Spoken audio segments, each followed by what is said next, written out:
What's up guys, this is Masi. Welcome to my channel. In this video I want to show you how to name this organic compound.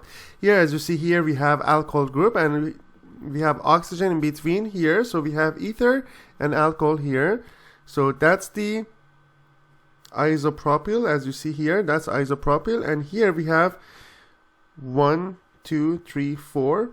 That's, we have butanol here as well, 1, 2, 3, 4. So we have 1 butanol, so it's going to be 1 butanol. And here we have isopropoxy, so we have isopropoxy, and this O connects to the 1/2/3 carbon, so it's going to be 3 isopropoxy 1 butanol. And again, butanol is 1, 2, 3, 4.